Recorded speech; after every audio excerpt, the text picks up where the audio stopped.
least start out with one thing, and I think Mr. Reisner is correct, and we don't disagree with the concept about a series of databases. This is Exhibit 1 to our opposition for motion for new trial, and it also forms the basis of one area wherein we may wish to have you take a look at more closely your ruling. The testimony was very clear in the trial that the GEMS program is used to essentially program a database.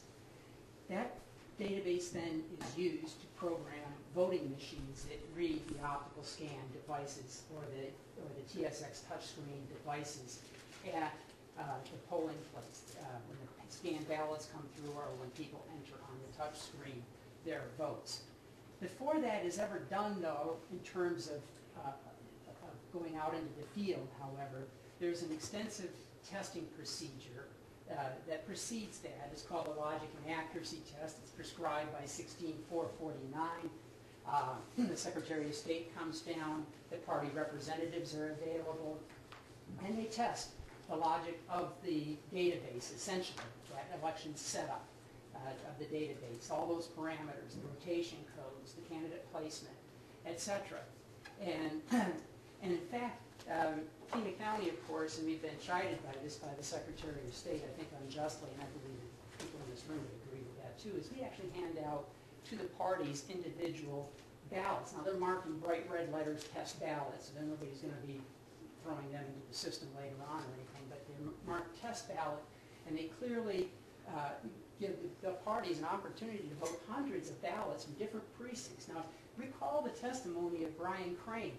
He testified that there are some 1,600 ballot styles that have to go into this setup, particularly when you're doing a primary election. You know, the Democrats, various candidates, Republicans, Libertarians, Greens, everybody. So, and then who knows, there may be some other questions and different things like that, particularly when you get to the general election. Occasionally you're on the ballot, you know, my boss is on the ballot, etc. So, you know, there's a lot that goes into that setup process. It's a very extremely intensive process where things are double-checked and triple-checked. A lot of stuff goes on within the Division of Elections before we even get to the point of getting ballots out to the parties to test and before the Secretary of State comes down and they do the logic and accuracy test. Once that logic and accuracy test is approved, the election is set. It's already programmed. So any database that is created right at that point only contains this setup information. This is the programmatic elements of the database.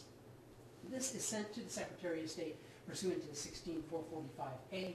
There's clear testimony, and Joe Kingfield's deposition clearly indicates that, yes, it is this information, the MDB files, which I realize when reviewing the transcript, I habitually transposed, some degree of dyslexia, but anyway, but for purposes of this, we'll call it the database. What happens then during the course of the election is, of course, is we start counting the early votes. And so for one day, you'll get early votes 1, and now the database looks like all of the setup information, which we believe is confidential pursuant to the statute, and the other votes. Yeah, and then the same ways you proceed through the next day, early vote 1, early vote 2, same thing here, but again, the database will have this setup information in it. Same thing on day 3, etc. Now you have early votes 1, 2, and 3.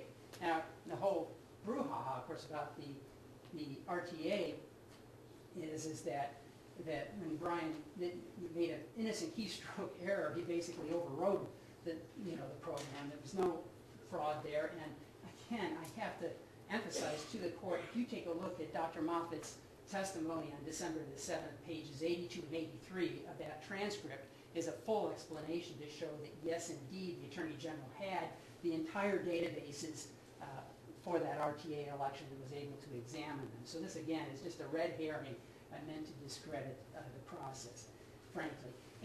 But anyways, you get up then to to election night. Then what are we adding? Well, we have all of the early votes in that database, but now we're getting the precinct votes.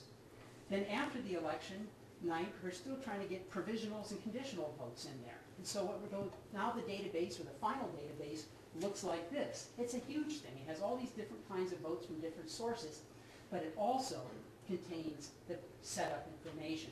And with all due respect, Your Honor, you drew the line this way in terms of disclosure. We agree with the Democrats that during the course of the election, this should not change.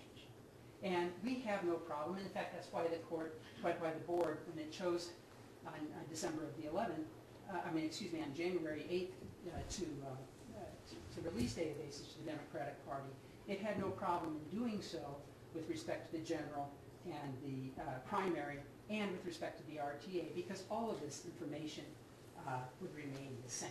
And it's really telling, we've had a lot of talk about the RTA and why we need all this extra security and all of this stuff. What's really telling is they've had that database from the RTA since January the 11th. And the question I think we all have to ask in terms of the public is that they've been raising this in the press, et cetera. Where's the beef? Where's the evidence of any type of fraud with respect to that?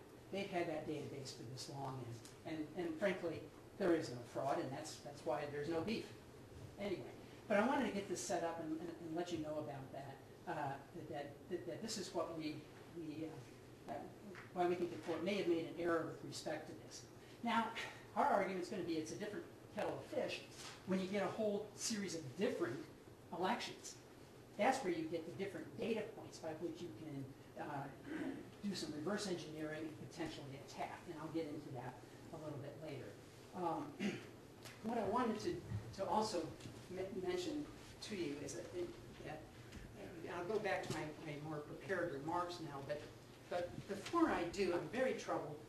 Mr. Reisner somehow admonishing us for somehow lacking candor to this tribunal with respect to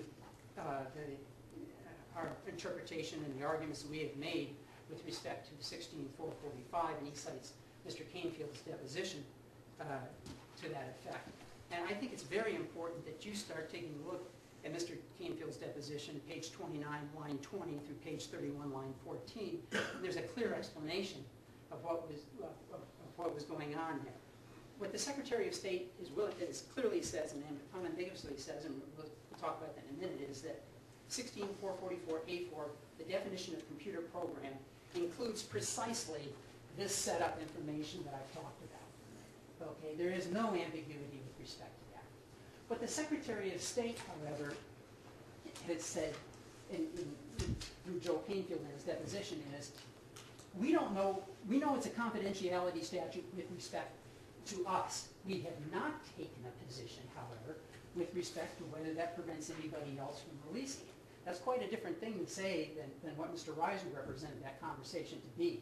And in fact, the reason I brought up the conversation with Karen Fryer is because the testimony will show that he had a discussion with Karen Fryer of our office back in May of last year when she talked about, could this be read as a broader confidentiality statute, essentially, and I leave it to the court to decide what the outcome of that conversation was, because it has been reflected in the position of this case since that time. So anyway, again, it's clear that anything that what Mr. Reisner had just said in this regard really is not true. And I urge the court to form its own judgments with respect to that. Now, let me go through with what's new in particular as well with respect to this. We already had testimony that and my argument is going to focus on four things here, Judge, and I'm going to try to be as brief as I can, but I have a lot to cover. What I can't cover, I've submitted to you in a hearing memorandum. That memorandum is thoroughly sourced to sources in the transcript to pick up things, so to the extent that I omit something, it's in there. But the four things I wish to address is this, is that since the time of the trial, we have now testimony from their own experts that say that this could be construed to be a computer program. Although he doesn't agree that it is, and this is Thomas P. Ryan, Ohio Tom Ryan, he agrees that other computer scientists could come to that conclusion. We also have a change in the definition used by the Secretary of State, in part in response to this very lawsuit, to clarify that. Second, what we're going to argue at some length is that the disclosure of databases from different elections essentially provides potential hackers with information in which to mount attacks on future elections. It's accumulating various sets of data points in which to discern patterns, which could be used to mount an attack. Third, we're going to argue that the disclosure of election databases will not serve a valuable audit function when compared to existing audit procedures, such as the statutorily authorized random hand count of ballots. And fourth, in any event, there's clear testimony by their expert that even if this court were to release databases now or in the future, you really shouldn't do it before the official canvass for that election. And in the case of primary and general election cycles, not after the primary election, that database should be allowed to be used going forward for the general election, and then disclose databases at the end. So let's go through the evidence first on the first argument about the statutory argument here, and that is the testimony is clear that the GEMS databases are required in order to process the ballots at an equivalent counting center. If you don't have this basic setup information, you cannot then process the votes that have been cast on those machines. This is an essential part of that. And that matches, of course, with the statutory definition. The databases contain queries. And I'll quote this sentence because it comes from the declaration of Thomas W. Ryan, that's local Tom Ryan. A query takes data from one or more tables and queries and reorganizes it in preparation for reports such as a precinct report or statement of votes cast. And Dr. Moffat took a look at that, and he concludes in his declaration that what Dr. Ryan's talking about is really understood in the industry of computer science as a computer program. Professor King and Michael Donahoe also had definitions that they offered at trial. Professor King testified that a program is a set of stored instructions that causes a computer to perform a task or set of tasks. Well, that sounds awfully close to what Mr. Ryan is saying in his declaration. Similarly, Mr. Donahoe testified that a computer program is code that works on data to produce a result. And I'll go back again to the deposition of Thomas P. Ryan, Ohio Tom Ryan. While not all computer science agree with the view that SQL statements are a, quote, computer program, other respected professionals in the computer science field agree that it is. And indeed, we have classes in SQL programming, etc. Now, Mr. Ryan helped us out in the deposition because he says, I think there's a case on point, because he's also a lawyer. And so I have cited to the court and have extra copies available for the court as well of this case called Positive Software Solutions, Inc. versus New Century Mortgage Company. And here the precise question was, were the SQL statements that Positive Solutions created and put in a database, are those things that constitute a computer program? The court, this is a case coming out of, the Northern District of Texas. I will say this case was reversed on other grounds. There were issues about arbitration and that sort of thing. But the essential holding remains the same. The court recognized that indeed the SQL was a computer program and it met the copyright definition, which is something, of course, the court cited in its statements. So, Mr. Straub, excuse me. Mm-hmm. I think I'm a little confused about either your prior position or what I think is procedural status. As I understood the county's position, it was not appealing that portion of the order, at least as to the release of the general and the primary elections that I ordered back in December. You filed a notice of appeal at that time, which I understand was subsequently withdrawn. And then I thought you stated at the last substantive hearing that the county would not be appealing. And now it sounds as though you're going back to a statutory argument. Yeah, let me clarify that. I think you'd have to take up to the Court of Appeals because short of... Okay. And I want to address that clearly. One is that it came up with respect to the motion for new trial itself. Mr. Reisner raised the issue, essentially, when he's questioning your facts 19 and 20. Okay. Second, it's also part of his declaratory relief. In other words, he says, going forward, we should have these databases on demand, essentially is what he was saying. And that's what he's asking you for a ruling. What I'm saying is that, okay, you're right, with respect to what's already happened, what's already been disclosed, it's probably moot at this point. But the argument is still fresh and it's still alive, and the court should still consider it going forward. And I just want the court to be clear on that point. I think it is. Statutory argument? Yes, it is. Haven't you waived that? I've never waived that argument. The fact that I chose not to appeal it, at the time, the board chose not to appeal is one thing.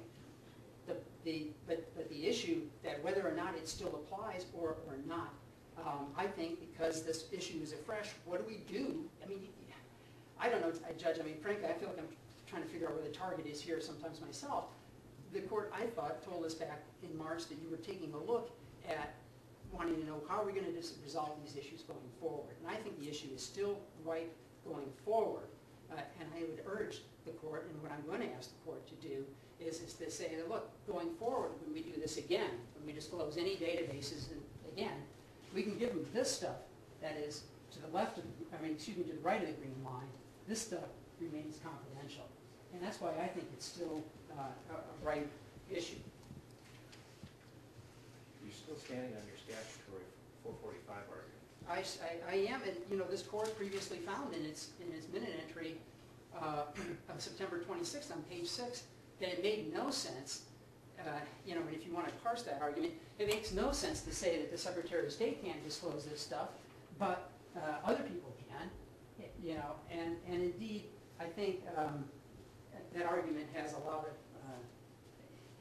of credibility and a lot of weight, and is consistent with generally sound rules of statutory construction.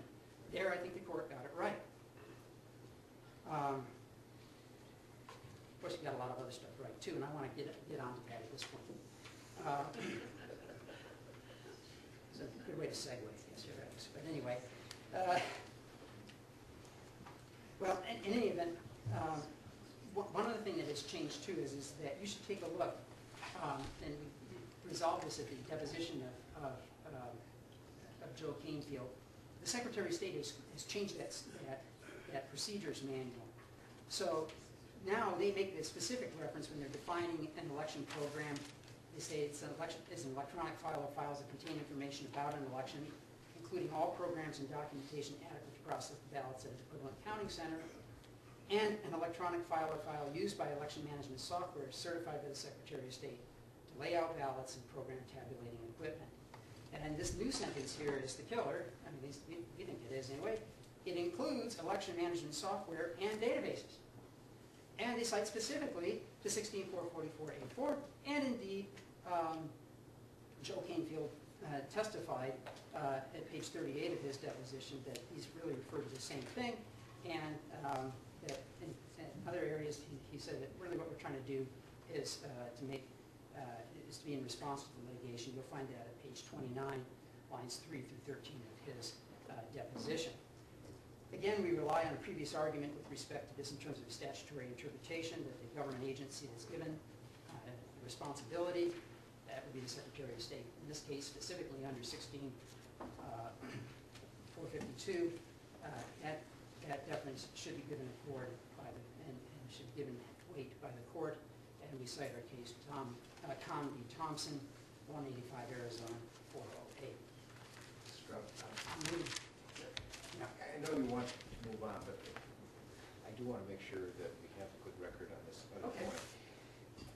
The 445 or 444 argument, I thought I addressed it, and I don't know if you have a copy of my December 18 order, but I clearly found for factual and certain legal reasons that 444 and 445 did not bar release of these fines. And that's the argument that I thought that the county had basically abandoned any objection it may have had, because I don't have a motion for a new trial from the county. I don't have a notice of appeal from the actual order that I entered, whether it's characterized as a special action or otherwise. So it looks to me as though you've waived it. Okay. Well, for the record, I have not. And here's the point, and let me just correct the court on one thing here. If you take a look at my motion for new trial, when I'm responding to these arguments of 19 and 20, there is I think you misspoke. You said in your motion for new Not trial? about his motion for new, my opposition to his motion for new trial, you're correct. Okay. I clearly indicate in here, at footnote no 4 on page 6 of that motion, to the extent the county's request for affirmative relief cannot be brought within the context of plaintiff's Rule 52B, Rule 52B, Rule 59A8 motion, the county respectfully requests relief on this point pursuant to Rule 60C of the Arizona Rules of Civil Procedure. So could you tie that up for me then, because I think you're eventually getting to the Rule 60C request, Yes. but I don't have a formal motion in the file. Well, okay, you're right, and I didn't file a formal motion. I could style it that way if that's what the court would like for the record with respect to this. But again, I reiterate, it can be in different ways. One, the court still has, and you have a question before you. What do we do from this point going forward? And again, that issue as to what we do with those databases going forward, I think, has not been waived by the county. I should be free to be able to do that. Had I known that, I mean, I think that's, boy, that is a real problem for me. We definitely have not waived that argument or the ability to raise that argument. And I know that the court's ruling in December the 18th is adverse to us really with respect to that point. I pointed out where I thought the court, Mr. Reisner brought this point up, because what he was saying, and he challenged your findings in 19 and 20. To me, at that point, he opened the door to it, and it's fair game. In any event, that's why I put the footnote in there. There is an affirmative relief request, but we also still have unresolved his request for declaratory relief. What do we do going forward with these databases? I think the issue is still ripe, and we respectfully request that the court consider that. Which is a provision of 60C? I don't remember.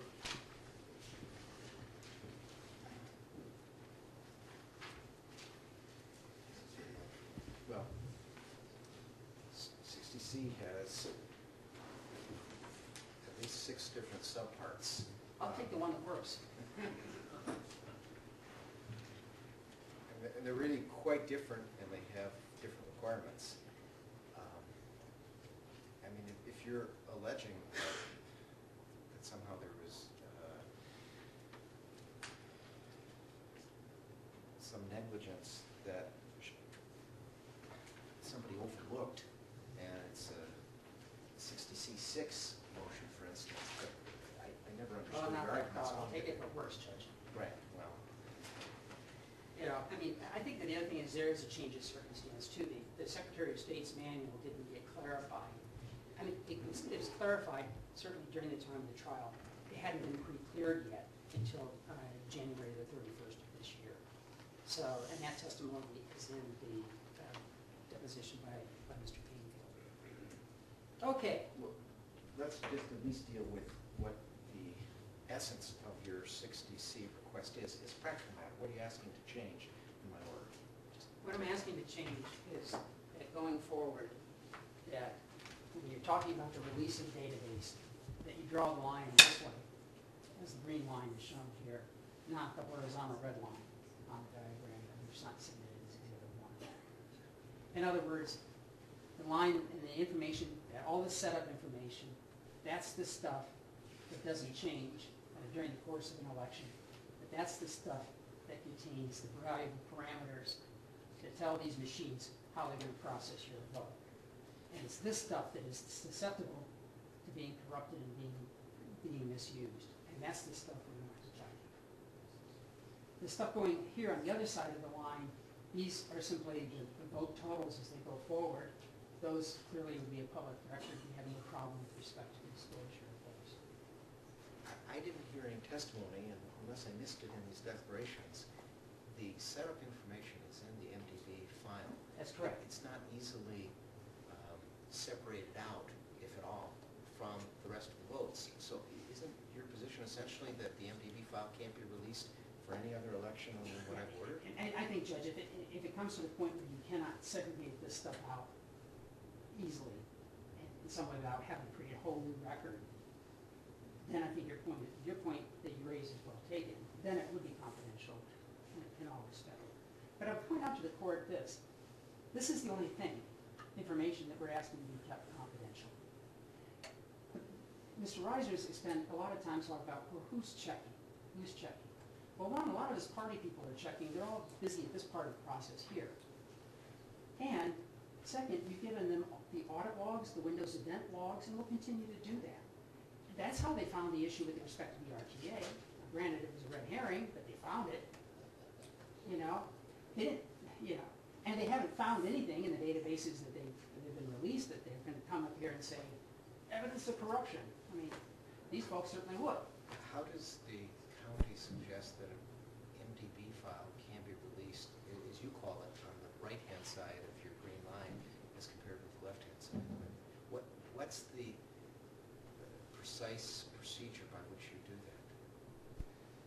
Well, I don't know the answer to that, honestly, Judge. I think it's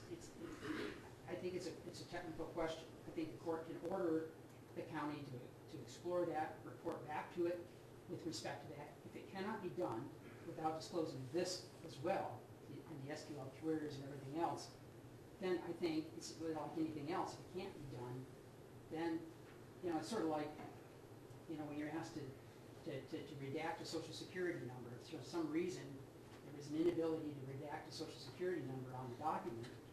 You wouldn't release the whole document if you still found that there was a privacy or best interest analysis. Perhaps it's a bad example because we know it's really easy to do. In this area of computer technology, I don't know the answer to the question.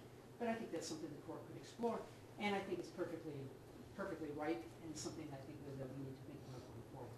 Is this somehow related to that portion of Dr. Moffitt's declaration that talks about his conversations with Diebold for some kind of preliminary release? I'll be quite candid. I went through it very quickly, and I didn't fully have a chance to go through his supporting materials. He is nodding yes. Okay. Well, here's what we're going to do. I need to give my court reporter a 15-minute break anyways, since she's, as I think I've pointed out in the past, she's the one who's working hardest physically in this courtroom. You'll have a chance to confer with Dr. Moffitt. I'll give you another 10 minutes, and then Mr. Reisner can have another 15 minutes to address and reply the points that you've raised. The court will stand in recess for 15 minutes.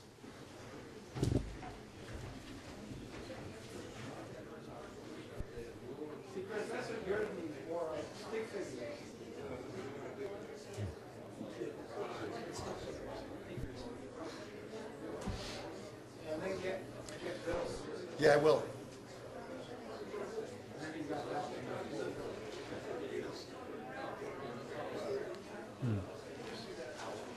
Okay.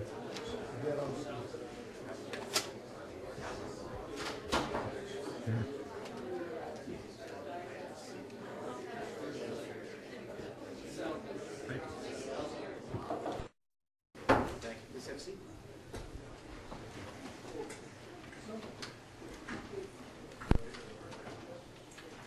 The record will reflect the presence of counsel and parties. Mr. Straub? Yes. Judge, you had asked at the break whether it would be possible to excise out the vote information from the database, leaving the setup information confidential. And I'm informed by Dr. Moffitt that that ability currently does not exist to do that without creating a separate document, a different public record. I mean, it can be done. And in fact, that's essentially what we offered, I think, back in June of last year, was to give this vote information and also have an open court to the Democratic Party. That's essentially the voting tabulation summary. Right. But the things like the detailed statement of votes, cast reports, and things like that could be run for each of these databases. And from that, the Democratic Party could be able to see vote trends in precincts and be able to see if something's going on. For example, if there was, say, a candidate A, candidate B flip, you know, it looked pretty suspicious because while you're coming in with the early votes, you know, you're generally getting maybe a 60-40 divide for the candidates. All of a sudden now it's 40-60. That could still be detected without having to give up what we think are the very confidential aspects of the set of information. So, just to inform the court, I wanted to move on. Well, one other point I wanted to make to the court in response to the question. It did occur to me here procedurally. I know the court's having some questions with regard to the procedure. The court will recall that you issued your order on December the 18th. By our judgment, it looked like it was immediately effective, and therefore we would have had to turn over the next day or whatever. So we hastily filed on behalf of the board to preserve their option the notice of appeal in that particular case, request for stay. Shortly after that, it was just not too long after that, that Mr. Reisman filed on behalf of the Democratic Party his motion for new trial. I remember at the time trying to figure out, would the court hear the motion for new trial, or does the filing of the notice of appeal divest the court of jurisdiction? I think that the court would still have to resolve the motion for new trial in any event under the rules. So, with respect, that goes back to the issue of the alleged waiver. I don't, again, think that we've waived any condition with respect to these issues going forward are still alive. With that, Mr. Straub, just so that we have a clear record here, the reason I thought that essentially the county had waived that argument was because you did comply with that portion of my order that required the MDB file for the general and primary elections to be released. okay, yeah, we did. Factually, that's accurate, I think. That's correct. Okay. And certainly if you had also filed a Rule 59 request for a new trial or for the findings to be amended, if that had been accompanied with a stay on my order, I would have had to have looked at both of those. Essentially, the way my order December 18th has functioned is as a Rule 54B judgment. I realize that there was not Rule 54B language specifically in there, which normally will make that appealable. However, normally a party doesn't comply with the order until it's required to do so or until it accepts the judgment. And that's the basis for my thought that this has really been waived because you can't put it back into the bottle, so to speak. Well, I think though the filing of the motion for new trial would delay the effectiveness of the judgment until it's resolved. And so even, I think we're, I mean, it's an interesting argument, but I think that the judgment would still not be final until we resolve this on the motion for new trial. But in any event, the point is that certainly, I'm not going to belabor it anymore. I would agree it's moot as to what we already released. You're correct. There's no question about that. So the question is then going forward, though, I still believe it is right for reasons I previously stated. And with that, Also, so that I have a clear record in this court, I know that there's been discussion about what all was released, and I was looking for some of that in Dr. Moffitt's declaration, and I didn't see it. As to specifically what additional MDB files the board ordered released after I issued my December 18 order, was it just all of the iterations for the general and primary elections, or was it also for the RTA election, which wasn't strictly a primary, as I recall? it was for all three, and it was complete iterations for all three. So for the RTA, the primary, and the general 006. That's correct. That's what's been done. Thank you. And that brings me, that's actually a good segue into where I wanted to go, Your Honor, is that turning just briefly to the security risks for the release of additional databases, what we're talking about is a series of at least 27 jurisdictional elections from which data points could be derived as to how we set up the ballots in each of those elections and how we set up voting machines and how we coded and how we, what passwords we used and what things we used, what modem, telephone numbers, all of that stuff. And it is our position, as we've articulated in our motion, I'm not going to go in, since I have only a few minutes to go through it, but the basic gist is this, and it's well documented. We know that the information that's stored on the GEMS database is used to program the memory cards that control the voting machines and how they're read. We also have an admission, Trial Exhibit D, response to request for admission number 9, that says having knowledge of the programming, file structure, and contents of the memory card used in an optical scan unit and or a DR unit, makes it easier to alter the programming, file structure, and contents in other memory cards used by that or other optical scan and or DRU units without the alteration being subject to detection. And again, this is where we're, this is a stipulated, agreed upon fact. There is no question with respect to that. And it is undisputed that about ballots and memory cards, and we have in other counties who might also be affected by this ruling or by what information we release, we have the man in the middle.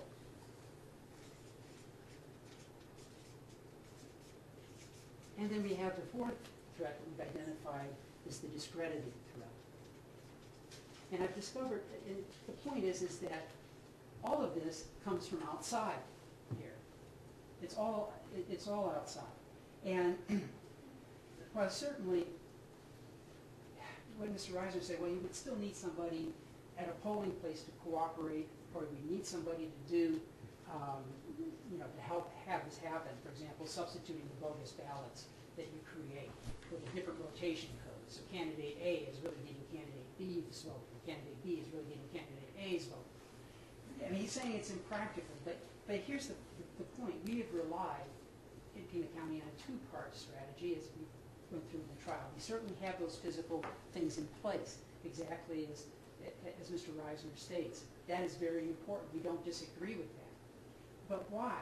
Why would we want to give people inside information as to the particulars that would allow people to hack in or construct or do something in the event that those things fail?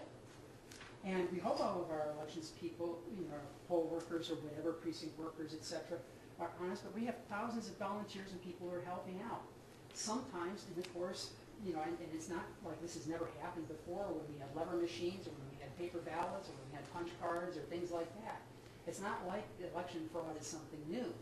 The point is that by keeping, and the sad part about this whole thing, I don't think there's any disagreement here.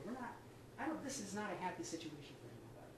The point is that the election software is certified. We're stuck with using it. It's flawed. And certainly they recognize that it is flawed. There's no, as we said, no question with respect to that. It's how do we deal with this imperfect world? It might be nice if we had better software, we had better systems that would allow more, quote, transparency. But until we get there, we have to live in the real world. And all of these threats, while they may be remote, that there was deposition testimony that, well, it might be possible, but unlikely. Again, what we're dealing with as elections people, given the integrity, the value, I mean, you don't have a packed courtroom here because people take this process lightly. They are very, very interested in the integrity of that election, and we are too. We're representing people from not just people in this courtroom, but everybody, and all of their votes should be able to count correctly. And you can't, the point is that giving this information about these databases from this imperfect system, which the parties already agree that if you're one of these guys and you have any brain at all, you can cover up your tracks anyway, so all you would be giving them is a database that looks perfectly fine to them but could be altered. That's why we have different processes like the hand count audits, and it's interesting to know about that. I just want to mention this just briefly. The testimony by Thomas W. Ryan that he's working on a bill in the legislature right now, and you heard testimony that what we do is we randomly select 2% of the precincts votes to be able to take a look at the actual hard copy of what the ballot is. I mean, that's what I kind of like about the current system is at least you get a ballot card and you can mark that and you have that, lack of a better term, an analog record rather than a digital record of what happened. And what he's saying is that they're working on other ways to improve that system. One of them is to increase the amount of early votes. Right now it's only 1% of all early votes that are randomly selected in batches and checked. But that is a far better system, and then even their own experts and the testimony that we have solicited, Mr. Donahoe agreed with that, and others have consistently agreed that that's a much better way to audit this. But let's go back to this thing and saying, well, and I really want to address head on this issue, well, it can't be done, or we shouldn't really worry about it, or it's something that is really only marginal. And I'm trying to get to the Brennan report. It seems like, of course, every time I turn to something, I have to undo something that Mr. Reisner did here. One is he quoted you from I think page 30 of your book. We have it done in a different format about how the TAC 12 couldn't be done. And it's important to understand what the Brennan report does. The Brennan report is a study that by highly respected computer scientists, including, incidentally, Dr. David Jefferson, who's listed as a contributing member on this report. But anyway, what they're doing is they're trying to theoretically create an attack on a statewide election, not just a county election, not just a city election with a few precincts. We're talking a statewide election. The entire context of that quote should be, as a practical matter, of course, this attempt at ballot stuffing would not work. Someone, and more likely many people, would notice if a few polling places that normally recorded 1,100, 1,200 votes were suddenly recording 25,000 votes each for Johnny Adams, their theoretical candidate. So, again, I don't think that Mr. Reisner is really giving you a fair context for what the report is. But going to the proper context, there is a page, and it's page 57 of your version, and I urge you to read that because there's some really interesting statements in here. And one of them I'd like to read to you just briefly here is that those skeptical of software attacks on voting machines point to the fact that up to this point there is no evidence that a software attack has been successfully carried out against a voting system in the United States. However, the best piece of evidence that such threats should be taken seriously is that in the last several years there have been increasingly sophisticated attacks on non-voting computer systems. Among these targets have been U.S. government systems, including those containing classified data, financial systems, including attacks that gain perpetrators large sums of money, etc., etc. So there's a whole series of those kinds of attacks. For us as responsible election officials to ignore that and to say, okay, we'll just allow willy-nilly disclosure of all these databases from a computer system that we all agree is terribly flawed would be frankly irresponsible.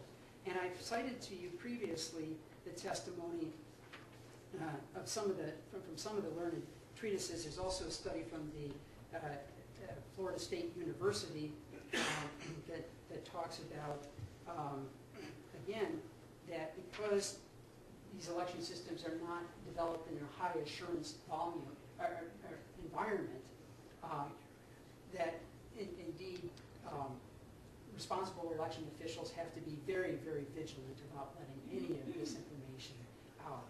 And again, Mr. Straub,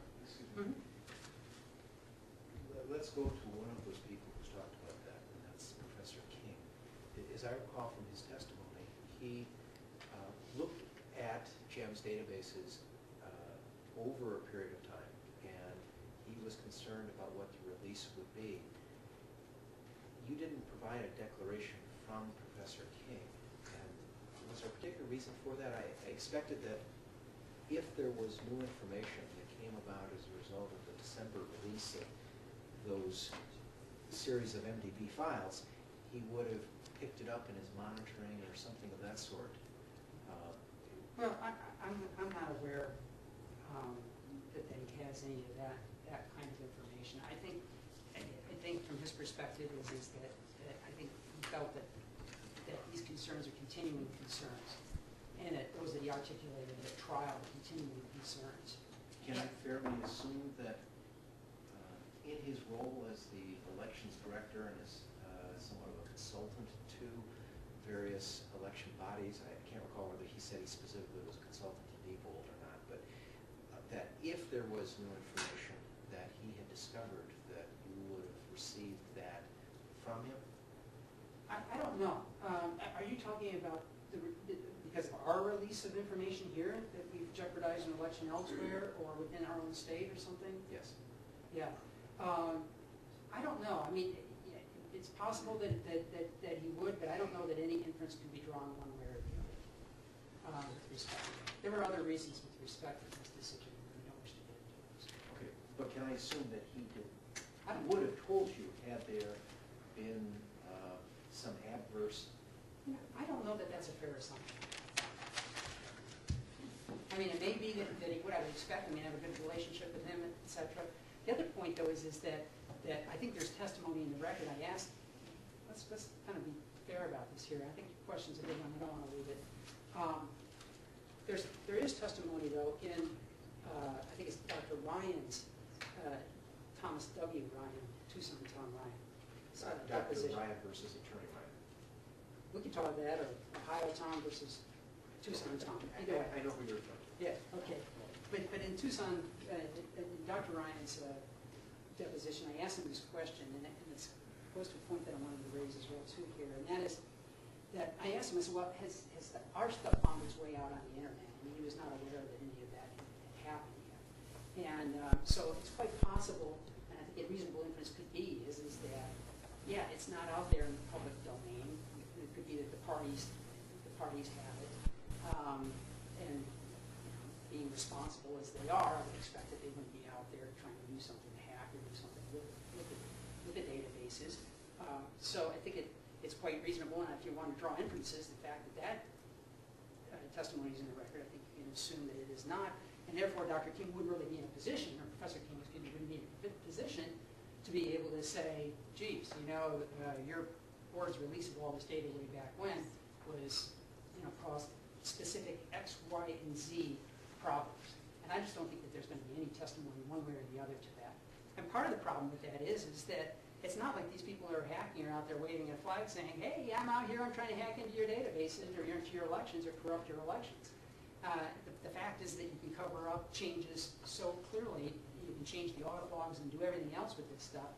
I would expect if these people are really clever, you might not find that evidence. Maybe that's why we didn't see anything from the Alaska database. Who knows? Mr. Straub, and then I need to give Mr. Reisner his last 15 minutes, but I want to make sure we also have a very clear record about the county's position that, to the extent I understood the experts to be saying that there could be a concern arising from reverse engineering or understanding the architecture, that concern is only when databases are released from multiple elections, not multiple databases from the same election. That's correct.